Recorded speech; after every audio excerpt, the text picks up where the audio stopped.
When the ASO was divested from the ABC, the separation started in 1999 and became complete in 2006 when the ASO became an independent company incorporated by guarantee.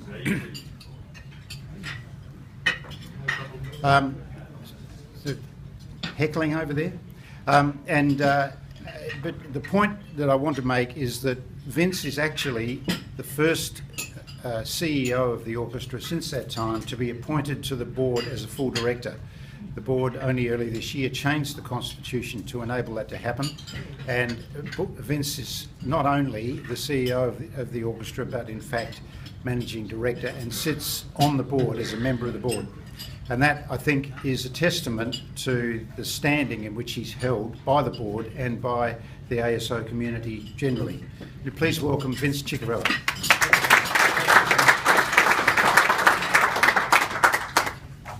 Thank you very much, Chris. I'd like to acknowledge Chris Michelmore, fellow director Byron Gregory, our former chair, Ollie Clark. Where are you, Ollie? Oh, right here, Ollie Clark.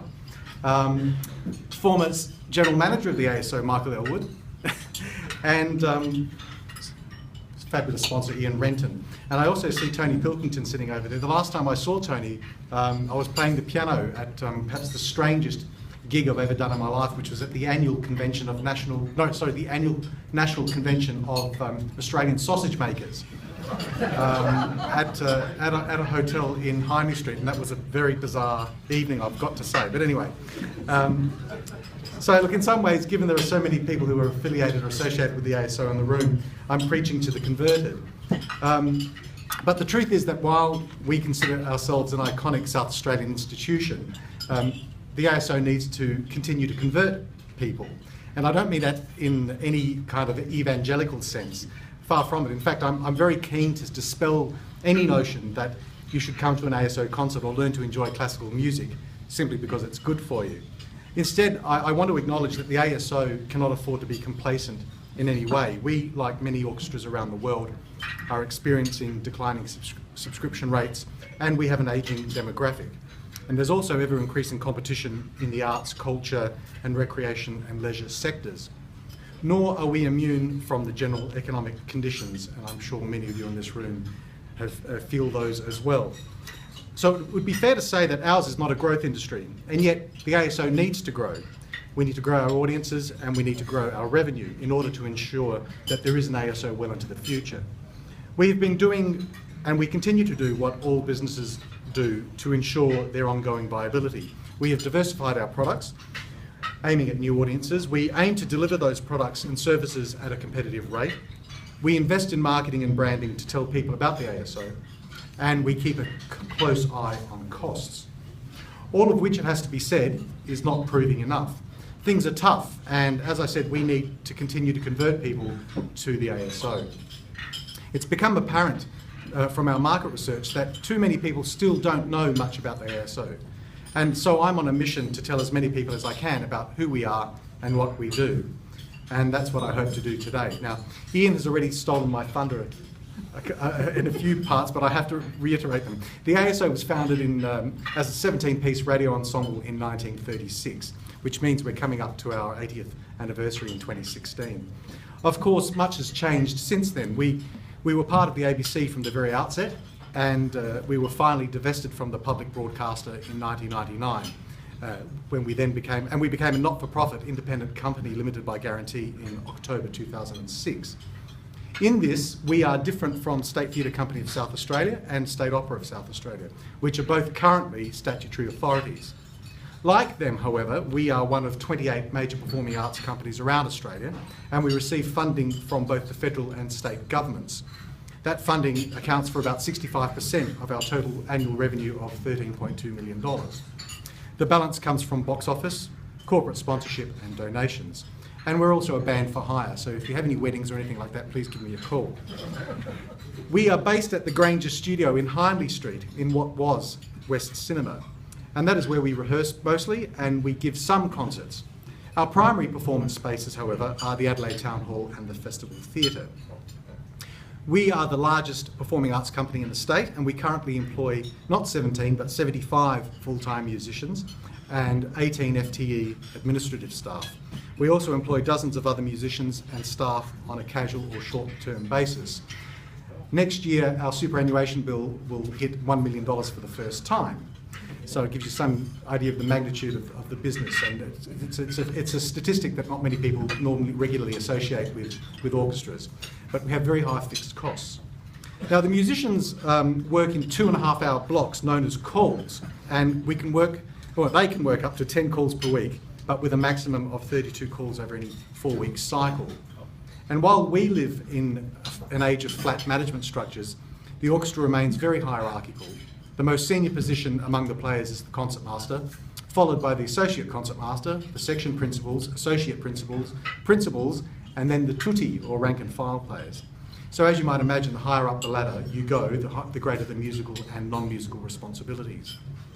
We are currently in between chief conductors, but even when we have one in place, he or she might only conduct the orchestra for a total of 8 or 10 weeks a year. Usually the orchestra sees a different conductor every single week and accompanies a different soloist every single week. Now, my point there is that I really want to emphasise the extraordinary skill set of the players. Even though the sheet music or the individual parts are available to them weeks beforehand to practice, and even if they may have performed the work in recent years, the musicians are generally performing up to 2 hours of different music every week, and that could mean literally dozens of pages of music that they need to get through with a different conductor who'll have his or her own ideas about the way it should be performed. And the pattern this week is an example. We have 4 or 5 rehearsals, usually in the Granger studio, and then 1 or 2 performances in either the town hall or the festival theatre. Now, seeing that process in action is a remarkable thing. 75 musicians effectively sight reading their parts, keeping an eye on the conductor and working to produce the most uniform and harmonious result. And that doesn't take into consideration what the musicians are playing. Now, I've dispensed a couple of two of our 2015 season brochures on each table. I've got a box of them, so I'd encourage you, each of you to take one of those. I've also included our hot off the press 2015 Learning and Community Engagement program. Next year, our main stage activities include 9 Master Series programs. Now that's really our core business, the mainstream classical orchestral repertoire. 4 great classics programs, again more popular large-scale repertoire that we present in the festival theatre, and a new concert series called Classics Unwrapped. That will be a 60 to 75-minute program, 3 concerts, 6:30 on a Wednesday night, presented in the town hall by Guy Noble. Some of you may know who Guy Noble is, very popular ABC Classic FM presenter, but also very popular with our audiences, and a very skilled pianist, great raconteur. It'll be a very whimsical and fun-filled evening. Perfect introduction to people who don't know a lot about music but know what they like, and really the entire programs will be top of the classical pops. We also play for 3 State Opera of South Australia seasons every year and 1 season with the Australian Ballet. In addition, we collaborate with the Adelaide Festival and the Adelaide Festival Centre. So in all, we're giving usually at least 70 main stage performances every year, and that doesn't include our comprehensive learning and community engagement program. And it's not all symphonic or classical music. Our 2015 Showcase series, as you'll notice in the brochures, is a case in point, where the repertoire we'll be performing ranges from the best of British in our Last Night of the Proms to disco, ballet favourites and the music of Led Zeppelin. Now there's a number of reasons why we present these concerts. One, of course, is revenue. Another is to introduce audiences to the ASO in a non-traditional guise. And a third is that it helps to bridge the gap, to build that connection with the community who otherwise may not have the slightest interest in classical music. To convert people to the ASO, in other words. Undoubtedly, the single most public and high-profile forum in which we seek to connect with the community at large is the Santos Symphony Under the Stars concert in Elder Park. We usually attract something in the order of 15,000 people to this event, and there's always a wonderful community atmosphere. Mums, dads, kids, couples, singles, grandparents and even their pets turn out with a picnic hamper and a blanket, and some even stake out their territory the night before. It's a fantastic event, and while I'd like to think they all come for the music, I suspect some might be there for the fireworks display that accompanies Tchaikovsky's 1812 Overture at the very end. Now these are the very public aspects of the ASO's community engagement. What many of you may not be aware of is our comprehensive learning and community engagement program, which happens at a much less spectacular level. And every year we reach about 10,000 people, ranging from toddlers to primary, secondary and tertiary students and adults with a special music interest, in much smaller, more focused settings and in ways that you might not necessarily expect of a symphony orchestra. And you can get familiar with some of those activities in the SA Power Network's Learning and Community Engagement program. So how do we want people to be converted? The most immediate, tangible and directly beneficial aspect of being connected with the ASO is simply to buy a ticket or to encourage others to buy a ticket. But that connection can also come in the form of your support for the ASO specifically as an institution, and for the role of the arts and the arts and cultural sector play in the social and economic well-being of our city and our state. I'll even go so far as to say the sector is vital to our national and international reputation, and I'm more than a little concerned that we've dropped the ball in this area.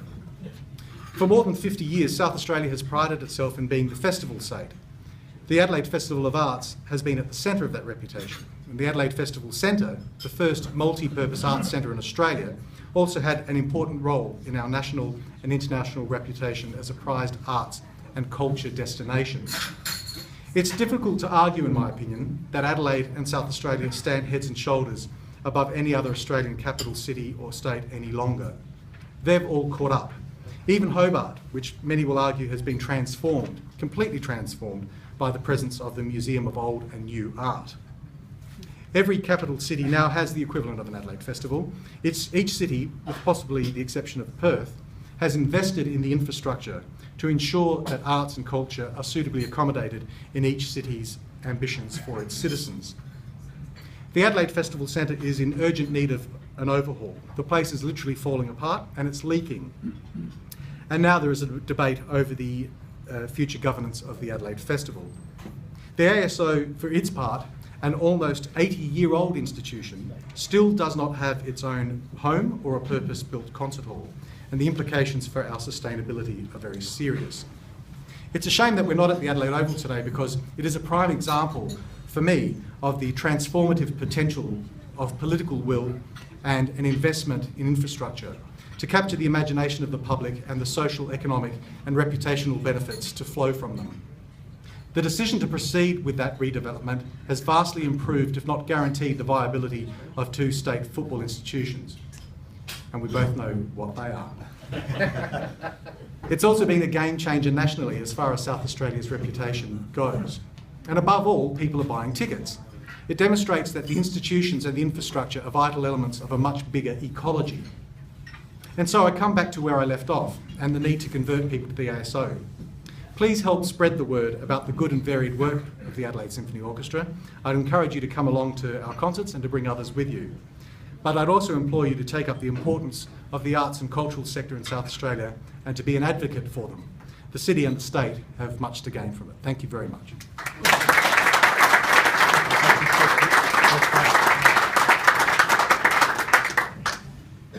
Thank you very much, Vince. I can see already that there are questions. Frank.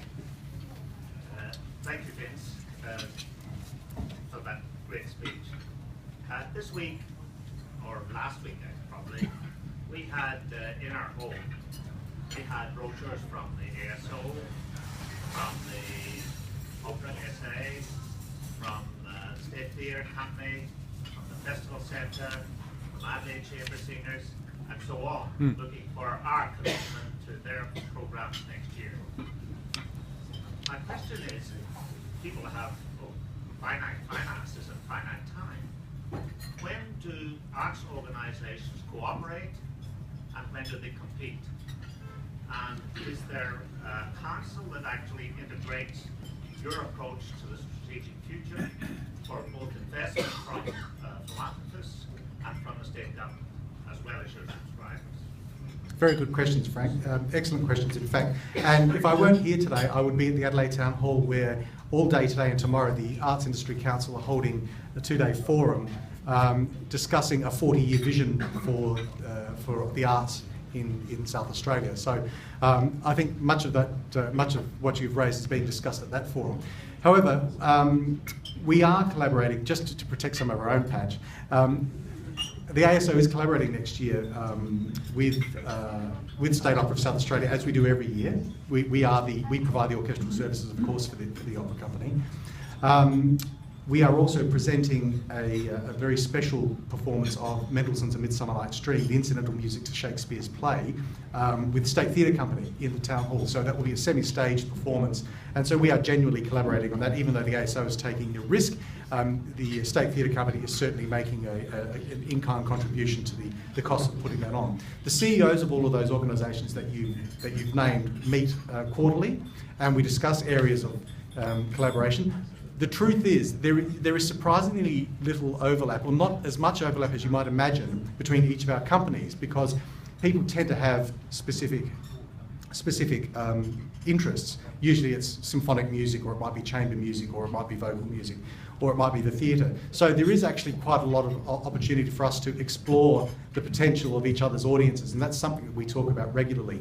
We have to be careful, of course, because each of us has to find a way to justify our existence and to ensure that we're sustainable, and that we can't risk cannibalising our own audiences at the risk of our own future. So look, there is a high level of cooperation. The collaborations are starting more. I think we all understand that none of us can go it alone. There's a limited amount of corporate sponsorship available, and there's certainly limited dollars available from philanthropists. So look, I think it's fair to say that process is at its at early stages, Frank, but it is happening. It is happening. And your point's a good one. When I refer to the competition in the marketplace, we're very keenly aware of that. I might say that immediate past President Frank is a former employer of Vince. I don't know whether he realises that. I'm actually, in his capacity of Registrar of the University of Adelaide. Yeah. It was a long time ago, Frank, let me tell you. Michael, question. Thank you, Chris. Vince, congratulations on a great presentation. And I think that you have presented what is a very complex picture about the way the survival of orchestras and everything happens in a very short period of time. Ladies and gentlemen, to manage an orchestra of 75 potential or actual prima donnas is like herding cats. And it requires enormous skill and gravitas, and the ability to convince people to actually go in the one course.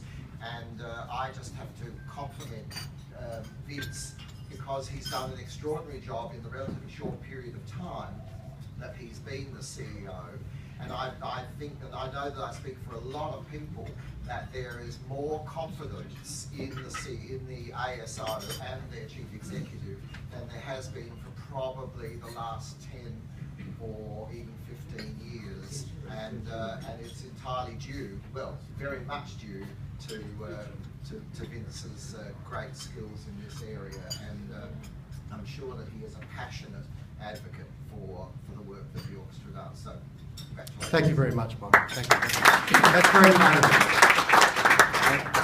And I know that Michael can feel what it's like to do that, because he's been there and done it. So, thank you very much, Michael. Vince, thank you for that interesting talk. You've talked about the product. What about the customer? Can I ask that with all the work that the orchestra has done, an enormous amount with younger people in schools, all the way since Michael's time, yes, have you noticed a change in demographic in the customers who come to hear your music? It's an excellent question, and certainly I did not dwell on the customers today, but the truth is that we have not been successful as an organisation. We haven't been successful as an institution. The orchestra as an institution worldwide has not been successful in bringing young people along with us to the point where they are a regular presence among our audiences. I think that I actually wanted to make the point in my speech, and I shied away from it. You've given me the opportunity now to raise it.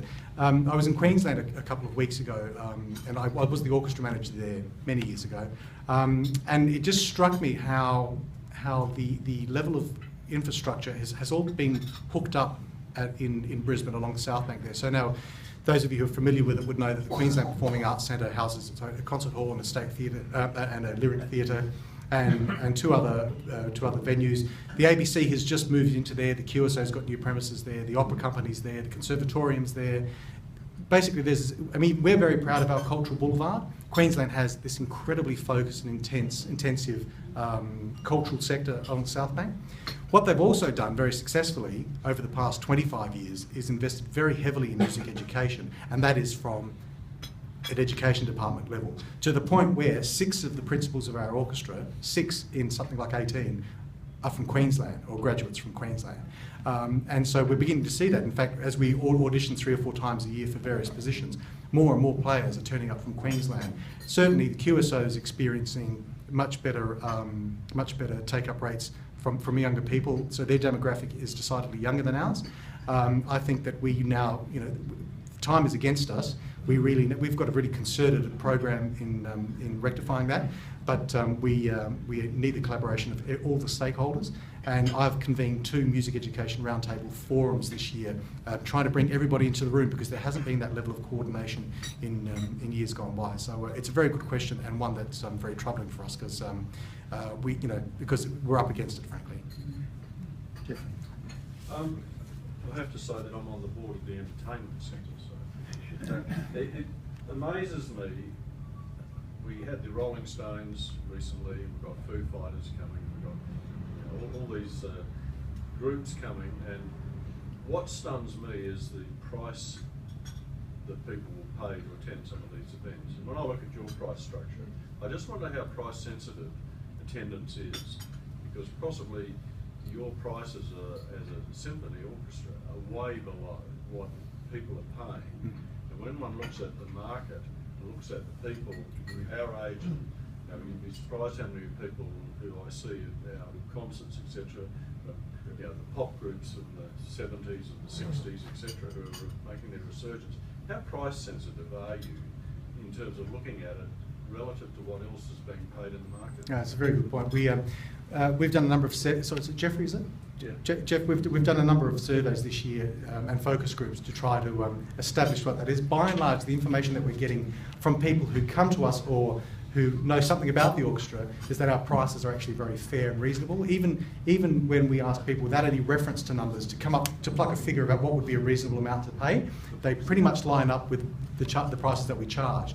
So on the one hand, you can say, well, that's all well and good. You understand, you're understanding what the sort of threshold is for the price of your product in the marketplace. But of course, if it weren't for the government subsidies, mostly federal, I've got to say, although we do enjoy substantial state government as well, the per ticket subsidy would be even greater, and it's already in the order of a couple of $100. So it's a very tough call. We would love nothing more than to be self-sustaining, but unfortunately, we think we're at the upper limit of what we can charge reasonably. Thank you, Vince. Thank you. Thanks very much.